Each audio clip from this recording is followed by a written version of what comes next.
thank everyone for joining us for the Alliance for Senior Services ongoing webinar series. This is our Healthcare Advocacy virtual panel. Obviously, it's a little bit difficult for us to meet in person given the times that we live in. Hopefully, we'll be all together again in the future.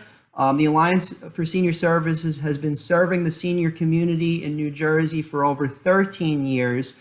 All members are bonded and insured. And if you'd like to learn more about the Alliance for Senior Services, you can visit them online at tassgroup.org, tassgroup.org. And there's a multitude of services that can help you or your loved ones be able to navigate through the many things that happen as we naturally traverse through the course of time. And as Captain Jean-Luc Picard said in one of my favorite Star Trek movies, time is like a companion. It goes along with us on the journey and reminds us to cherish every moment because we never know when that moment will come again. And I'm going to just turn this over to our host and MC for today, Laura Huisking. Thanks for joining us, Laura.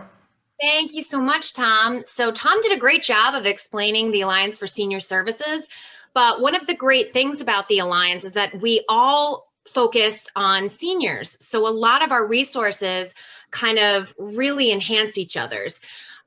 So one of the things that we love to do as members of the Alliance for Senior Services is work together on educational programs, because the best thing that you can do for yourselves is learn more about the educational services that are available in your community. That's the best way you can, how you can advocate for yourself, is learning more about the resources. I know firsthand because I actually had to be the primary caregiver of my mother when she got a rare form of cancer. And there were so many things I didn't know. There were so many resources that I didn't know were out there. So that's one of the reasons why we're all on a panel here to help you guys. I'm going to turn it back over to Tom just so that he can explain how you put the questions in the chat box. And then I will start calling on our Alliance members today. Okay, great. Thank you, Laura. So just as a primer for this webinar, at the bottom of your screen, you should see a few different buttons on your panel in Zoom. One of them says Q&A, or some might see questions and answers. If you have any questions during this webinar, please click on that button and type your question into there. And when the time comes toward the end that we'll have a Q&A session, we'll ask a few questions of the panel based on what you've written in there. And we could possibly answer them live as well. There's also a raise hands button. That's probably something that you'll use toward the end when we do the Q&A if you just have a quick question or a clarification. But primarily you want to use the Q&A function. And I'll be moderating the questions and passing them along to the individuals that are moderating this or that are the panelists here. All right, great. So once again, I'm Laura Husking from Generations Counseling and Care Management. And what I'm going to do is I'm going to call on each panelist. They're going to explain what they do. And then I have some questions to ask them that has been sent to me beforehand. And that's exactly when you can answer your questions. And I'll definitely keep an eye on the chat box to make sure that I'm seeing everything. And then Tom will also keep an eye on the chat box. All right, so today's first professional is Donna Occhipinti from Visiting Physician Services. So Donna, please tell us who you are and what you do very briefly, and then we'll get to your questions. Okay, thank you, Laura. Good afternoon, everyone. Thank you so much for joining us today. We're really happy that you're taking time out of your day to learn about some of the resources that are available in the community. Like Laura, I had been a caregiver for my mom as well about 8 years ago. And it's very difficult to try and navigate so many of the resources out in the community. So you're really taking a big step in being proactive and trying to get, the important information, that's out there. I'm with Visiting Physician Services. And we are doctors that make house calls. You might remember back in the day in the 1950s, House calls were very popular, and then they kind of died down a bit, but now they are back, and I think they're here to stay. We're primary care doctors that see our senior patients in their home and try to really give them a good quality of life as they continue to age. And we are part of the Visiting Nurse Association as well. Thank you so much, Donna. So what are some of the differences between house calls and office-based visits? Well, one of the first differences is that your waiting room is your living room. So you don't need to wait in a doctor's office. You know, sometimes you feel like you're waiting longer than you are seeing the doctor. So that is one advantage of seeing the doctor in your home. We also tend to spend more time with patients than an office-based doctor. In general, house call doctors usually can see anywhere from maybe 7 to 10 patients a day. And if you compare that with an office-based doctor, they can see anywhere from 30 to 40 patients a day. So there really is a difference in how many patients can be seen. Another difference is that we get to see the patient in their living environment. So we get to see their house. Are there safety issues? Are there rugs that are down that need to be pulled up? So that's a big advantage of us to be in the home versus, you know, going into the office. Well, that's a very good answer. You actually answered my next question. What are the benefits of house calls? Yeah, well, that's definitely one of the benefits, is being in the home and assessing the whole environment. But a couple of the other benefits is, and probably the most important, is patients get to stay in the comfort and safety of their home.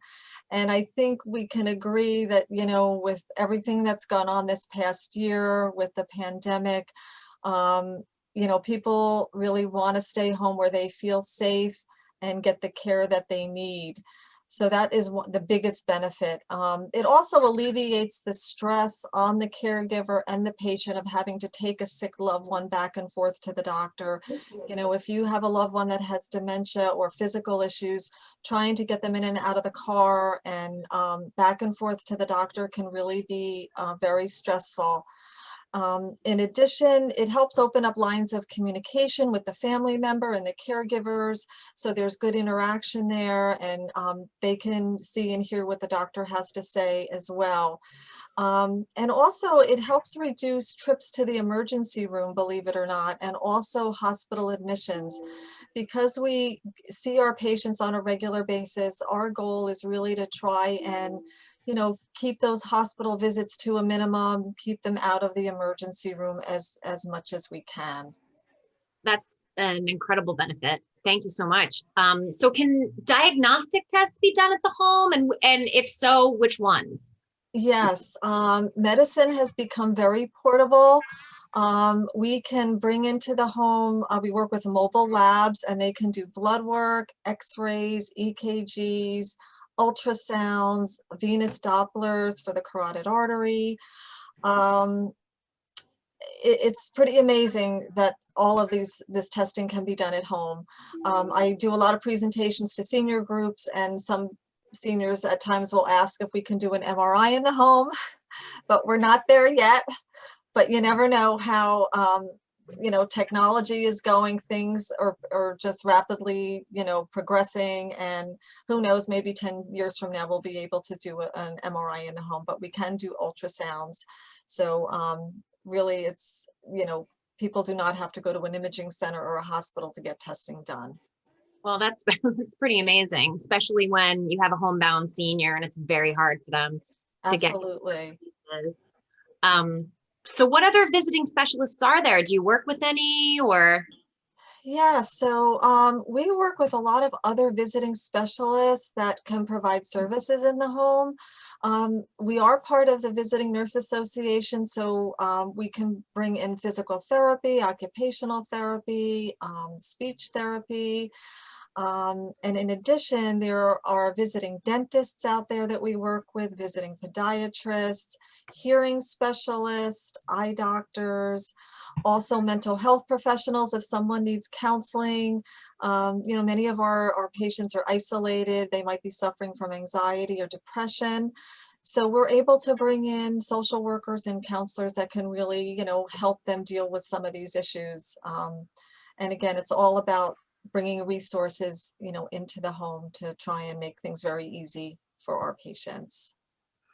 So, all right, the number one question, are house calls covered by insurance? Yes, they're covered by Medicare. Many people might not be aware, but house calls are covered by traditional Medicare. And then, traditional Medicare pays 80% of the visit, and then pretty much any secondary will pick up the other 20%.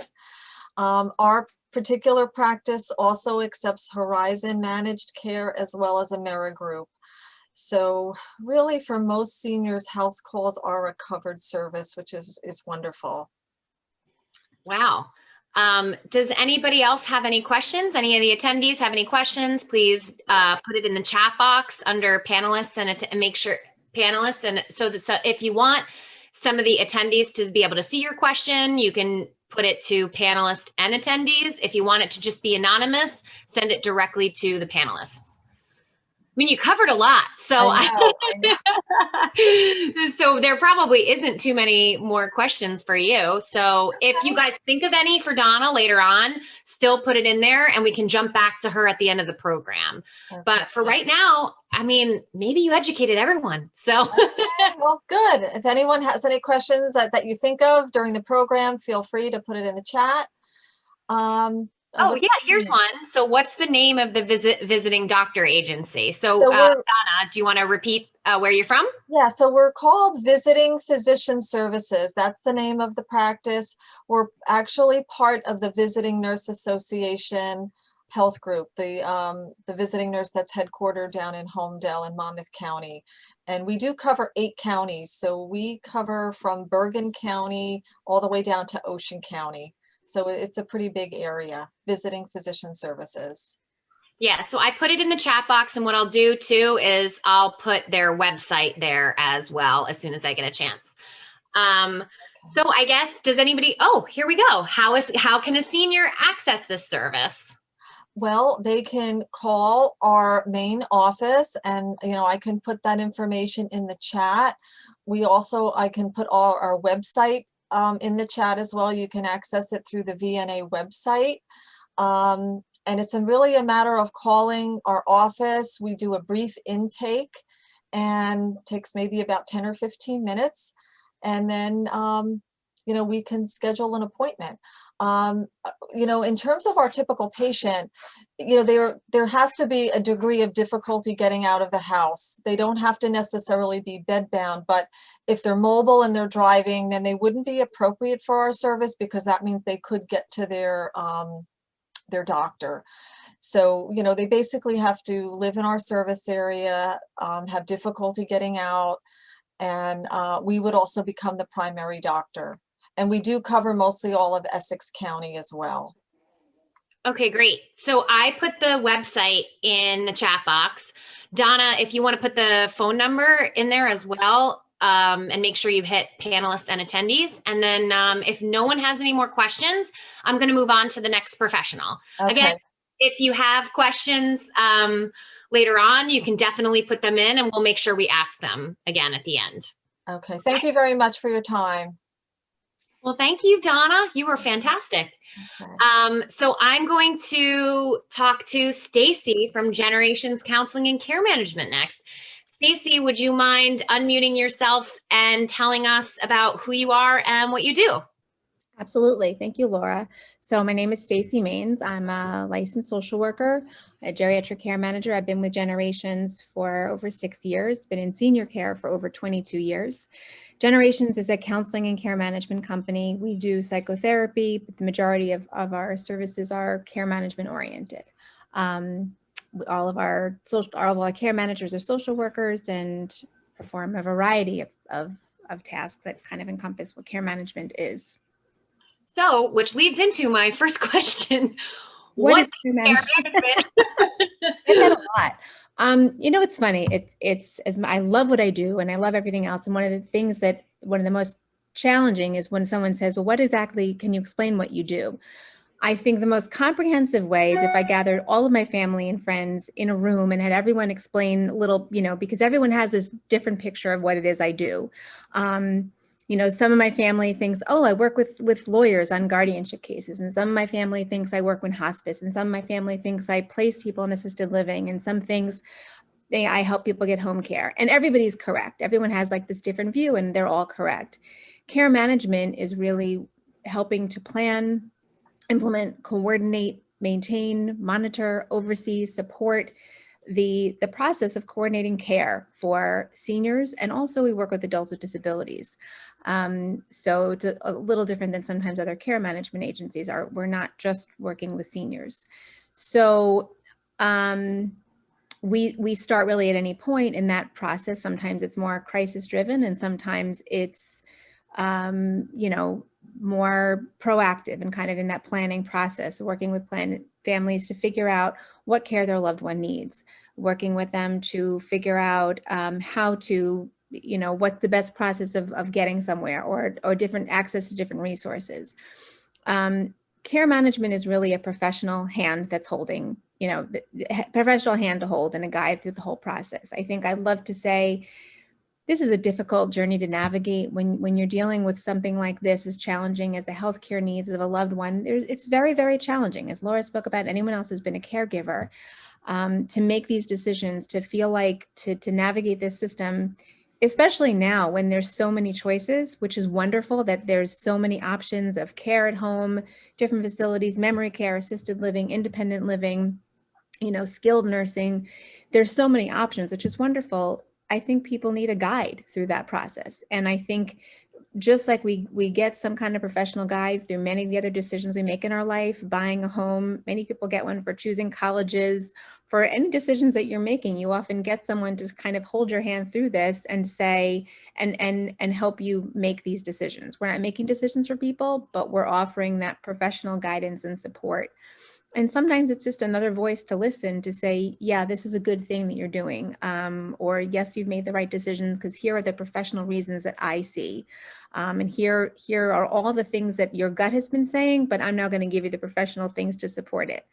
So care management can really be a number of different things for our families, but I think that's in a very brief nutshell. Short of me gathering everyone together in the room, my family and friends, and again, that'd be the most comprehensive way. In the interest of time, that's the answer I'll give. That's a great answer. I mean, it's kind of invaluable, especially when you're a caregiver. We all know that we're very, very overwhelmed, and oftentimes we don't think about the right questions to ask until we've left the doctor's office. Absolutely. And yeah, that's one of those times that we're needed a lot is kind of helping to navigate what questions to ask and making sure, kind of being that little voice to say, remember you wanted to ask about this or navigate this. We have a lot of clients that families are out of the area, so they need sort of an extension of the family member to be here, to be their voice, to be their arms and legs, to kind of help do some of those things. And we have family members that live in the same house or next door, and they just say, I need someone else to be the professional in this. I need to just be the daughter and to just be the son. And I need someone else to help navigate the doctor's appointments, help make these decisions, help figure out what's best for mom, help have these difficult conversations, because the family wants to be the family. So it doesn't necessarily just have to be, adult child is across the country. Literally, I have clients who live with their adult children and we're involved in a professional capacity. Oh, absolutely. I mean, one of the times that I remember most about taking care of my mom is when I was like laying out her schedule and I was like, all right, we have to eat this time. We have to go to the doctor this time. We have to do this and we do this. And then she looks at me and she says, can't you just sit down and watch Harry Potter with me? Right. So exactly. It does take some of the stress off of that. You kind of covered this a little bit, but is there a way you can expound on how a care manager can help with healthcare advocacy? Oh, absolutely. So one of the things that we do is to be an advocate. And sometimes people will call us and just say, I just need somebody else to help advocate for me. I'm not getting answers. I'm not getting through. I'm not getting some of the information that I need. I don't know where to go to. So you need a voice, and we can be a slightly louder voice. We don't have that, I think we're taking some of the emotion out of it because we're approaching as professionals. In some ways, I say it's, not that there's a secret password in healthcare, but if there was, we have that. I think often because we have the partnerships, because we have the relationships with so many of the facilities and with home care and with all the different professionals, sometimes it's easier for us to pick up the phone and make a call and advocate just because it's getting that information. A lot of people think of advocacy as this sort of loud sort of process of, and it doesn't have to be that. In fact, most of the time, advocacy is something that the client is in such need of, and it's something that it is very simple for us to do because we have a different role, we have a different relationship, we don't have that emotional involvement in it, and that is it's sort of our task. And again, we know some of the routes to ask the right questions or who to ask. So I think that's a huge part of what we do, whether that's why people originally hire us or whether that's just something, I've often, I think one of the greatest examples I can give is, we often are sitting with our clients in the emergency room for hours and, updating the family as to what's going on. And I've had so many times that other family members try, can you come over and help me too? Because my mom is lying in the hallway and she's not getting a room. And we're advocating to say, look, our client is 90 years old and this is very confusing for her. And can we kind of move to get her into a room first and not the hallway? And, we're that just somebody else asking the questions. So I think, it doesn't have to be this loud person, and this advocacy is just, it's a partner in this. It's somebody else to help make sure your voice is heard and your questions are asked. And this transitions perfectly into my next question. We're very sad. When you or a loved one is admitted to the hospital, what are some things to keep in mind when you're trying to advocate for yourself or your loved one?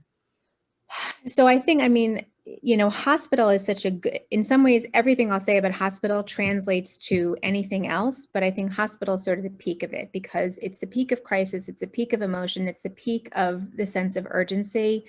It's the peak of sort of looking for answers and needing the answers. So I think the first thing I always say is expectations. I never say lower your expectations. This is your loved one and that you would never lower them. So maintain your expectations, but manage them. So understand, in terms of sort of who you're asking and what. The best way to do this is to, if you're calling the hospital, emergency room is a little bit different than calling the hospital when someone's admitted. Emergency room is certainly going to be more chaotic, but when you're calling saying, who can I speak to about this? Because you may be asking for the nurse and you're never going to get the nurse because the nurse is constantly, it's in the emergency room. So say, who can I speak to about this? Find your point person, have your questions organized, know what you're asking. Because very often you get one shot at a question, especially in the emergency room, and you may not get the answer you want. Families will call and say, well, I asked how my father was, and they said, he's fine. Because their version of fine is sort of not the critical patient that's needing emergency attention in the emergency room. But you may be asking, is he calm? Has he had lunch? Is he in distress? Is he looking for me? So ask the questions that you're looking for. And I think that's really an important part because how you're asking them is different than how they're trying to answer them for you. If someone's been admitted, again, it's that, who's that point person? If you're calling, and you want to speak to the nurse, find out when is a good time that I can speak to someone. I need 3 minutes just to get an update on mom or dad. Here are some of my questions, and ask for what the best time is, because sometimes I have families that continue to call and they're calling at change of shift, and you're not going to get someone change of shift, or you're going to get someone who's just come on and hasn't yet, met your mom or dad. So trying to find out when the best time to call and trying to work that as much as possible, which is difficult to do when it's your crisis and you're separated from a loved one, especially over this past year when visits have been more limited and the hospitals a little bit has been more chaotic, and things are much better now, but it's been a more challenging year in terms of that. So I think trying to organize your questions as much as possible and know who your point person is helpful. And trying to have one person call from the family at a time. I think when you have multiple family members calling during the day, you're number one on your end of it, it's sort of becoming, then you have to piece it all together. And on their end of it, the hospital's feeling like, well, who's asking what? And it gets more chaotic. Build a relationship with them. That's great advice. It gets very chaotic if you're having 5 family members asking different questions to different members of the hospital staff. Mhm. So I do have a complicated question that was sent to us beforehand. So I'm going to read this question verbatim, and then Stacey, you can answer it. If there's a situation that a staff person is hearing about that a family member is doing to a senior in their house, that staff person is the only person outside the house that has any communication with that senior. If something is reported, then it would be clear to the family who did the reporting, which would only make it harder for that senior, and then the family would no longer let the senior have that communication with that staff person. How would you handle this? It's not a life-threatening situation, but could you give them a little bit of advice, Stacey? So sure. I mean, it's going to depend on exactly what the situation is, certainly, and who's it's being reported to. I mean, if something's reported to me as a social worker and there's someone that's, in danger, then that has to be obviously reported. Sometimes there are, I think the best thing to do is sort of to try to build that communication a little bit, find out if it depends on what that role is. So if it's me as the care manager, I would try to see how I can potentially intervene without saying, well, I know this because whatever, or this was reported, see how I can potentially resolve the situation, which sometimes is just a matter of navigating. It's hard to answer without knowing exactly what the issue is, but this generally does come up a lot because people are often, afraid of, we all walk this delicate thing in life also in terms of, not wanting to damage relationships and what's okay to talk about without damaging a trust or relationship. So usually what I'm doing is kind of saying, okay, well, let's first start where they are. And as long as no one's in absolute danger, then we can start with there and find out like what's going on. Is there something that we can help resolve? What is this trust issue? Ultimately, our goal would be to keep lines of communication as open as possible because that's in everyone's best interest. I had the example the other day, and I'm not sure if this is what the person was asking, but the client was reporting, it was an initial visit, and the client was reporting, how many drinks he had a day. And the wife was saying, well, it's really more. And then they were both like, but, don't tell my son. And, I wasn't addressing the issue of that, but it was more a matter of kind of understanding the importance of making sure their doctor knew which, how many drinks they were having and in terms of medication. So again, sort of getting at the crux of the problem first without talking about who's telling who and anything else, that making sure the problem and the immediate potential danger was addressed, and then having them understand that really ultimately the lines of communication should be open and what's okay to be talking about and what's not.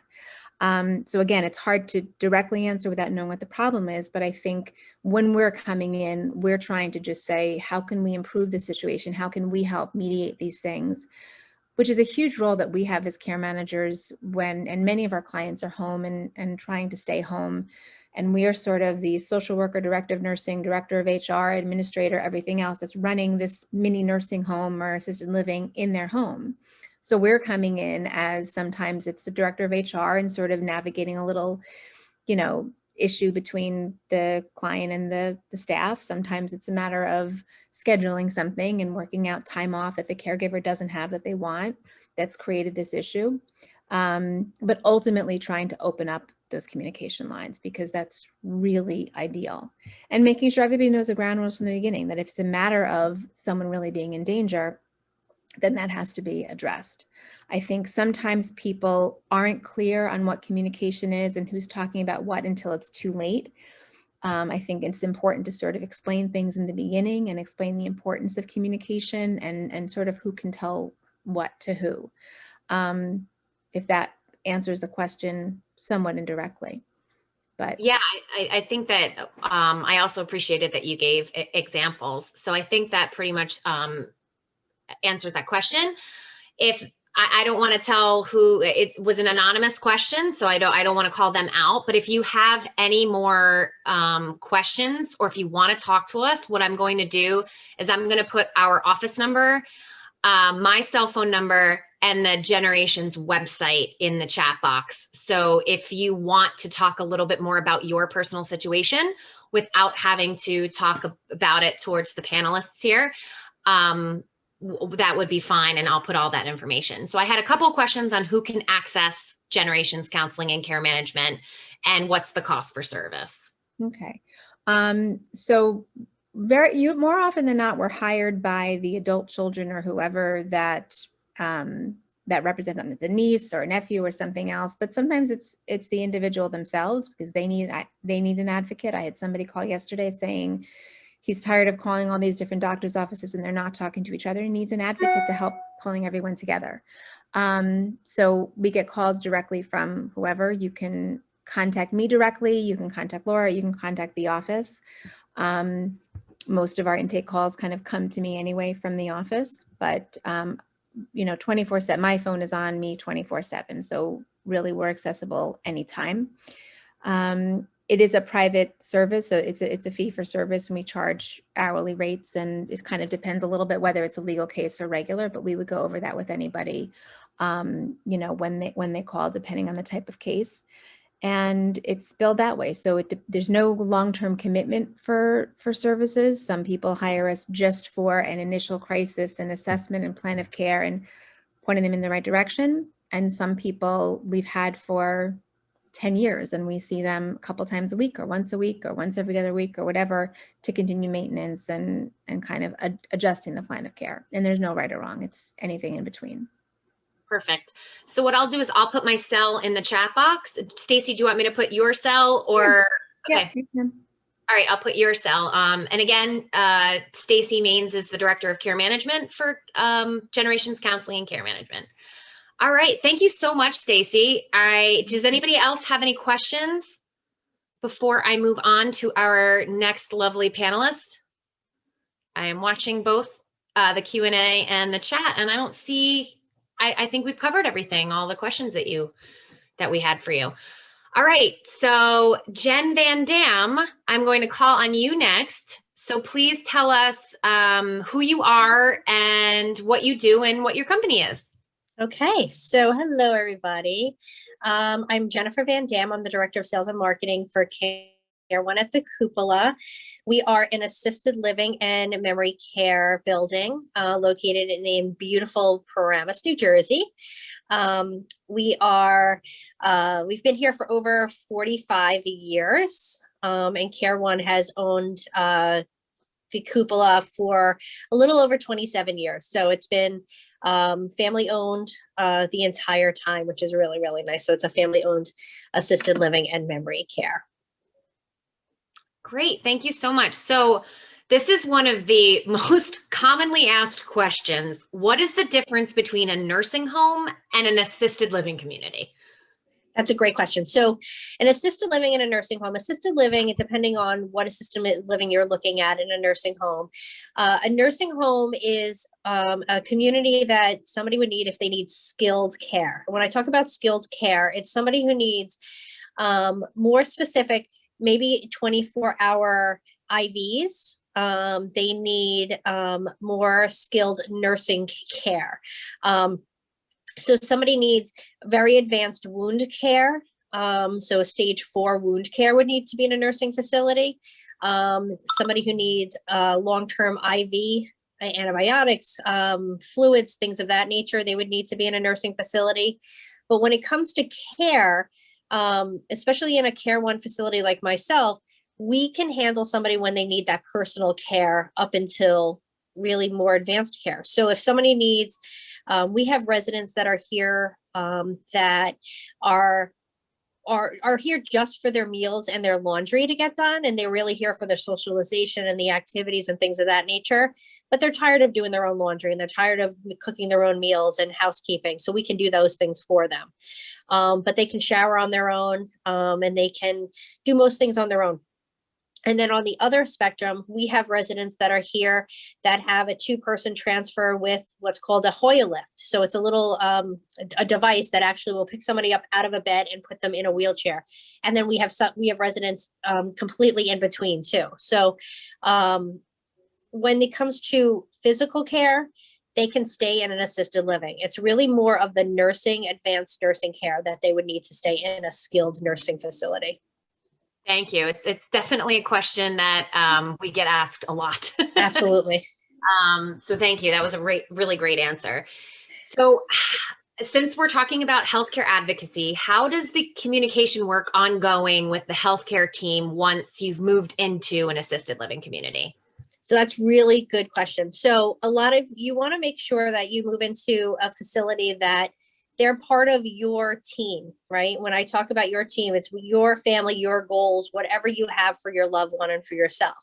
So whatever your wishes are in regards to your personal care and how you want to develop your life, you want to make sure that that assisted living is all on the same page as you. With that said, a lot of assisted livings, or even our assisted living, will have family meetings ongoing. So our meetings will happen monthly or as needed for our families. Our communication between the different clinical team is really, really important. So you really want to make sure that that's involved and part of that ongoing process for you and your care throughout your life in an assisted living. Especially when you're moving into an assisted living, you want to make sure that everybody's on the same page and everybody is aware of what you want, who you are, and what your wishes are, and how you want to be cared for as you're aging in place, right? So some people want, to be able to stay in a community, and God forbid they have to go on hospice. Do I have to move out of that facility, or can I stay in that community? Yes, you can stay in the certain communities on hospice and you can remain there because this will be your home, right? Do I have to move out after that? No, you can stay there. So you want to make sure that team, and who's part of that team. So in our facility, in a facility like ours, that team is everybody in our management. So it would be housekeeping, laundry, nursing, maintenance, dietary, activities, all of those people that would be involved in your care. So anytime we do have a family meeting with the resident and with the loved ones, all of those people are involved in that meeting to know exactly what's going on in your day-to-day life, because it's really, really important to make sure that everybody's happy, everybody's going, my laundry is usually done on Tuesday, but I go to dialysis every Tuesday. So I'd love for it to be done, or I go to dialysis on Wednesday. So I'd love for it to be done on the day that I go out to dialysis. So not while I'm there, little things like that. So things that can be tweaked in order to make sure that your care is as high as possible and as peaceful as possible. That's great. So Jen will definitely put her information in the chat box. We're getting requests for your email as well as a repeat of the name of your building. I will, absolutely. And that's Care One at the Cupola. That's where it's Care One at the Cupola. Yes, located in Paramus. All right. So do they have to leave the building to see a doctor once they're in the community? So again, it depends on the facility. So these are all questions that you're going to ask when you're searching for an assisted living. So when you're looking for an assisted living, you want to ask particular questions. What clinical teams come to that assisted living? If I develop, right now I could be healthy, but what happens if I develop something? If I develop diabetes, if I develop a wound, if I develop a stroke, or if I get migraines, whatever, even as simple as I want to get my toes done, right? You want to ask those questions. Are there doctors that come into the community? Again, relating to our building, we have an array of clinicians that come into the building, anywhere from podiatry to neurology to cardiologists that actually do full clinical care, EKGs and echocardiograms in our building.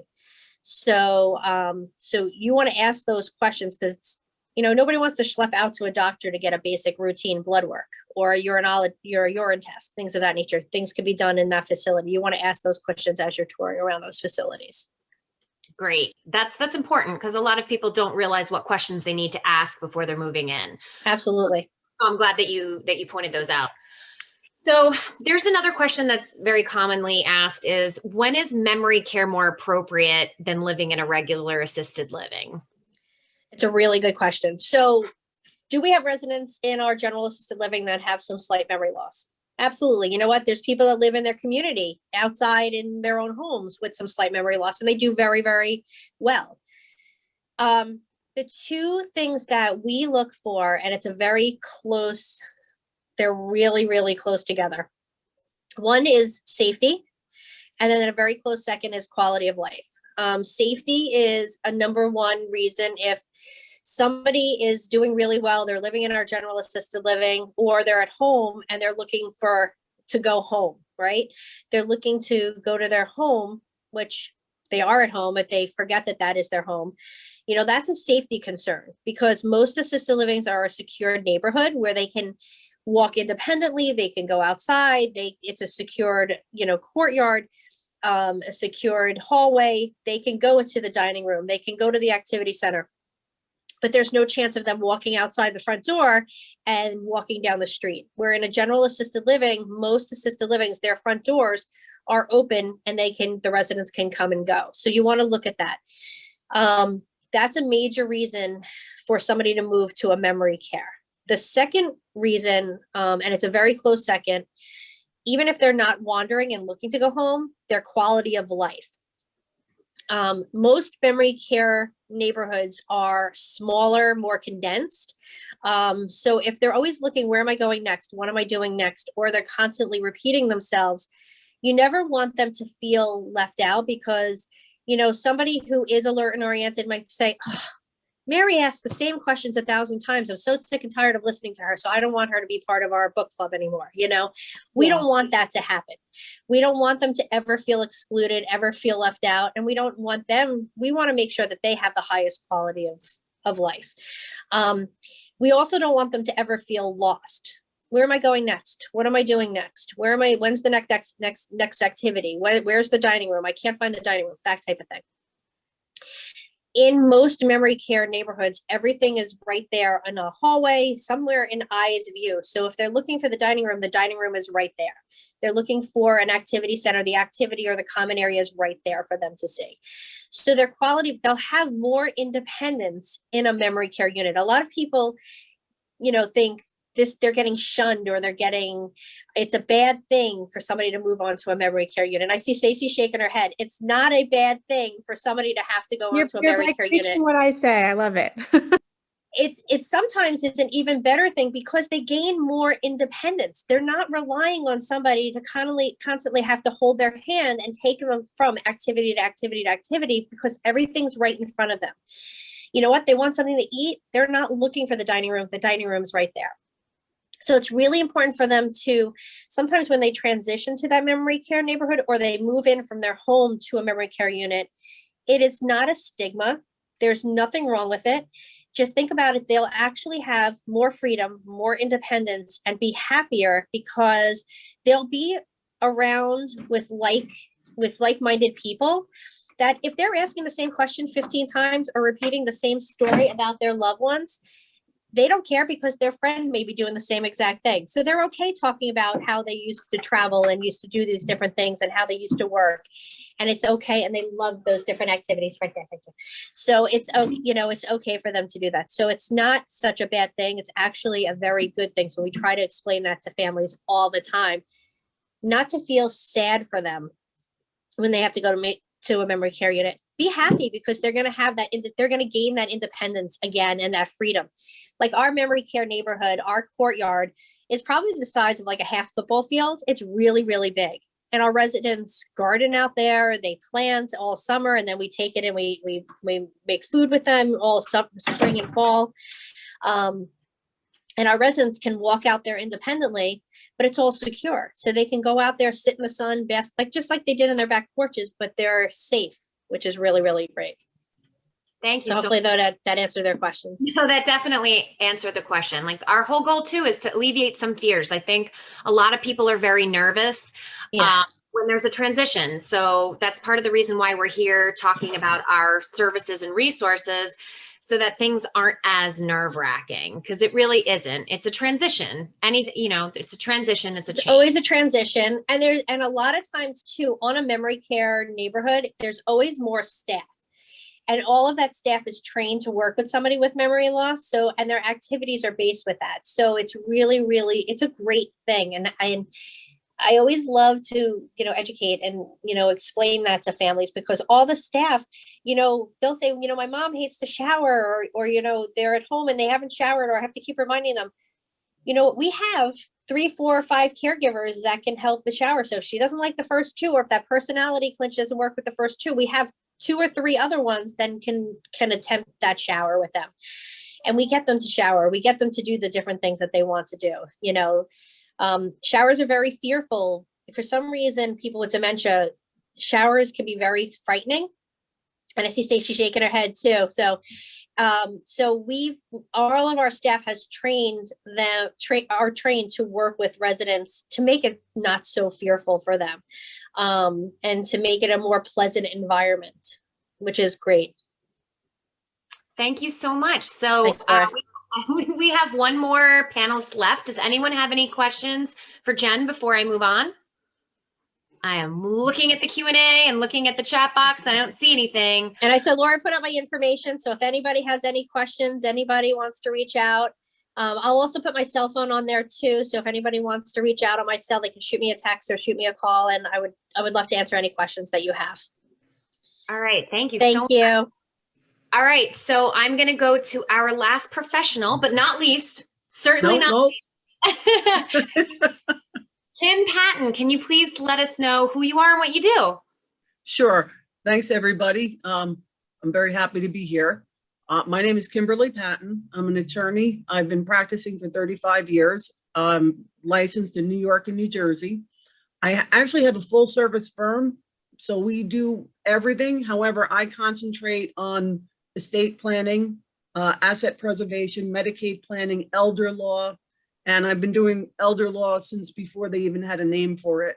I think they've only labeled it as elder law about 20 years ago. So for all of this time, this is what I focus on. What I like about having the full service firm is we can take care of families, elders, with everything they need to do. So if they need to downsize and sell their home, we can handle it. It's one-stop shop. So, and we've been working with all of these panelists for many, many years. So everybody's got my thumbs up, and that's why I'm very proud to be part of this group, because I can always have a resource for my clients. Well, thank you so much. So I do have a couple questions for you, because as we know, part of healthcare advocacy really lies in the legal realm. So I want to ask you, are there legal rights that protect patients? There are. We have a whole statute in and I'm sure you can just Google Bill of Rights, New Jersey for healthcare. It covers a huge amount of area.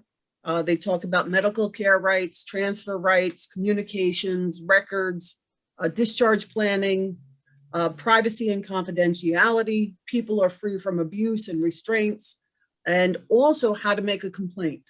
So we have a legal structure to protect our loved ones. I always caution, though, that sometimes what we might feel is a breach of these rights is just not knowing what to really expect. And I think Stacey did a very good job about how to communicate well with the caregivers and to recognize that everybody is truly doing their best. Maybe everybody's too broad a word, but most caregivers are working very hard to take good care of the patients and to take good care of your loved ones. They are not shirking. They're not on their phones all the time. You know, you might see it, but you don't know what they're talking about, what they're doing on their phones. So to have a good communication with them without threatening to report them to somebody, but maybe discussing with people, what is the best way for me to communicate with you? What's the best time, and to know the routines and to know what the best timing is good. And then also to show appreciation. I find that when you show appreciation to anybody, but especially the caregiver that's taking care of mom, and we all know mom can be difficult. We've known it since we're 16 years old, but we forget. And as we're looking at caregivers, she can be difficult, but maybe you show some appreciation. And I find that goes a whole lot farther than threatening somebody. Well, no, that's very true. I wish we could say that we all work with wonderful families who are all on the same page, but that is often not the case, unfortunately. So what legal documents will help people protect their loved ones? You always want to have a healthcare proxy, also known as a medical power of attorney.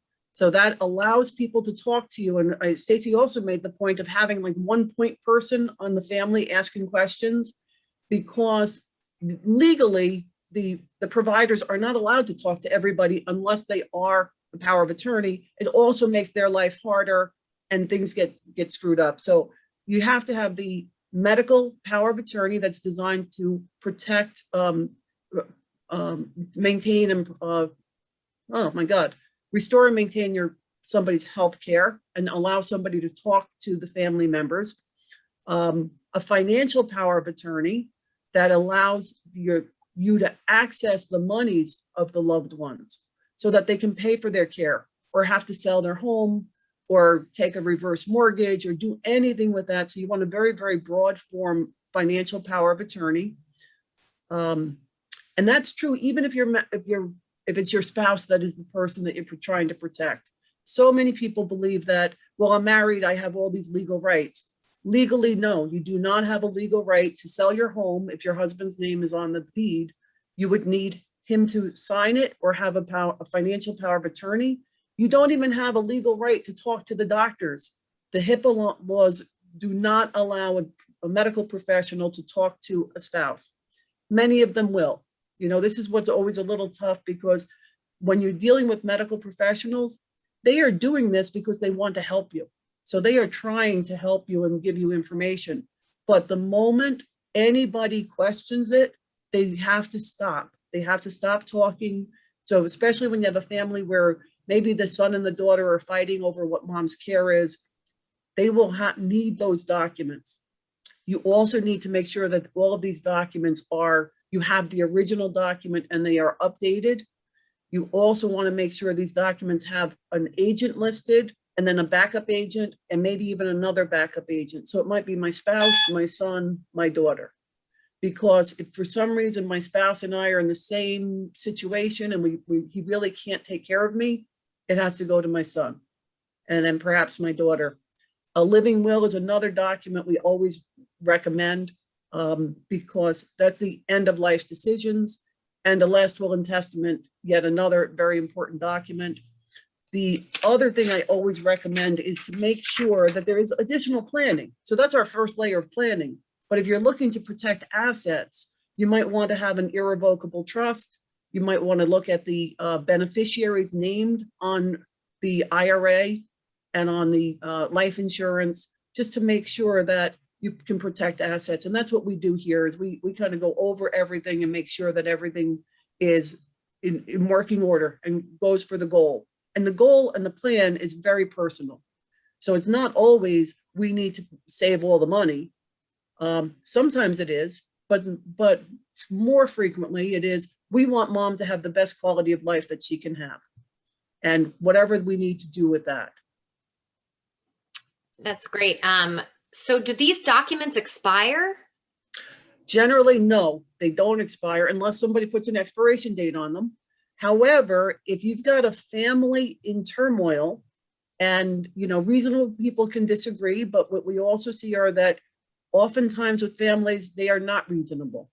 So one of the things you want to do is to make sure you do have updated documents, because if you did your document 30 years ago, and maybe 30 years ago, I named my sister as my first agent, my mother as a backup agent, and here it is 30 years later, and now my mother has passed away, my sister is in her own life, and she doesn't want to be involved with my life and taking care of me, and I have adult children, but I didn't put them on my power of attorney. Well, my sister has to deal with everything, and she's not happy about that. And my children are not happy about it either. So they don't technically expire, but they can be outdated. So you really want to update it. 30 years ago, we did not have HIPAA language that was in documents. So we want to make sure that you cover the HIPAA language so that the doctors and the hospitals and the caregivers all are allowed to do what you need them to do for you. That's great. This actually leads into another question. So is there something that the hospital gives you when you get admitted that could cancel out some of your documents? Like, do you have to be aware of what you sign in the hospital? Usually it doesn't quite cancel it out, but it might add another layer onto it. So if I have a power of attorney that names my sister, but then when I'm in the hospital, they ask me, who can they talk to? And now I name my daughter. Well, now they can talk to my daughter. My sister is still the power of attorney. Now, once it becomes contentious, everybody's going to raise their hands and say, we don't know what to do. Somebody go get a guardianship, because we are not going to argue over this. The guardianship is a different process. You actually have to go through court, and the judge gets to decide who will be in charge. And everybody gets to put on their defenses, why they think they are the better person to be the guardian and the person making all decisions. So that once that happens, then any paperwork the person signs, mom signs in the hospital, can't change that. But the power of attorney is basically a temporary document that can be changed at any time. So if the hospital hands you a document, it happens sometimes with living wills, unfortunately. So you sign a living will that says, I would not want extraordinary treatment to preserve my life. And then you're in the hospital, and all that has to happen is the doctor says, well, do you want us to intubate you if it needs to be? And you say yes. Well, that overrode the living will. Okay, yeah, I wanted to make sure I asked that question because, as we all know, when you're being admitted in the hospital, it's often a crisis situation. And so here are the things that you just need to be aware of as an advocate. So Right. That does lead into my final question is, when do I need a guardianship and do I need one? If everything is good, you don't need a guardianship. Well, and when I say good, it means you've signed a power of attorney and you've named at least one agent, a backup agent. So you still have your agents that are still capable of taking care of you. You have the right document. You have an original document somewhere. So, people will say to me all the time, oh, I already have that. Let me see it. And then they show me a copy. Well, that's not going to do it. The copy of a document is not going to do it if I have to sell your house and use the power of attorney, if we have to access your IRA or any of your monies in a bank, we need the original.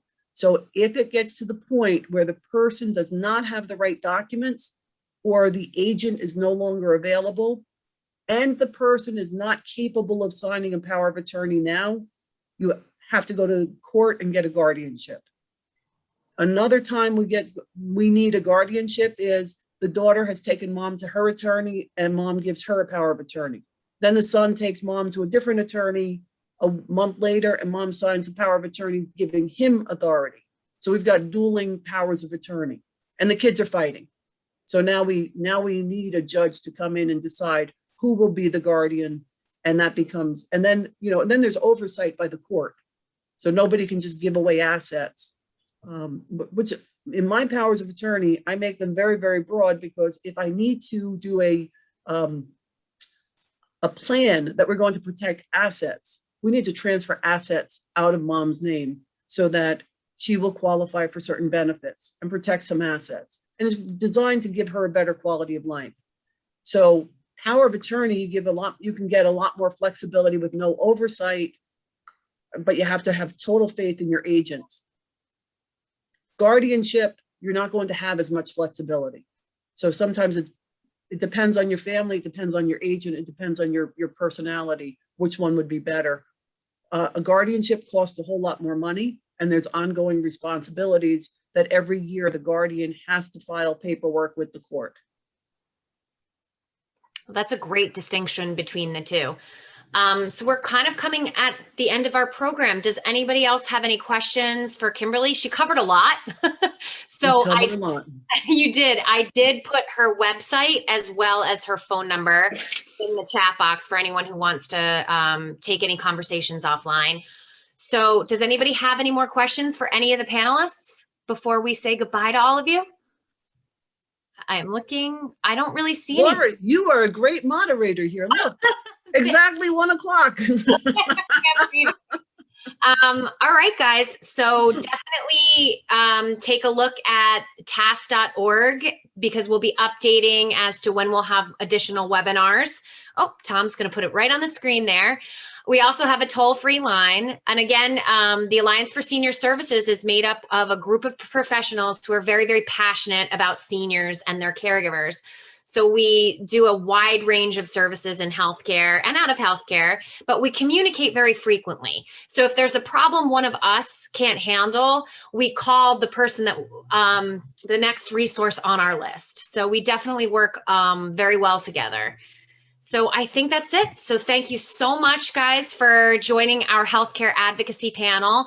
And I think that you have all of our information. So if you want to ask us any more questions or anything like that, please feel free to reach out to us after the program. All right. Thank you guys so much. All right. Thanks. Bye-bye now. Thanks. Bye, everybody. Bye now.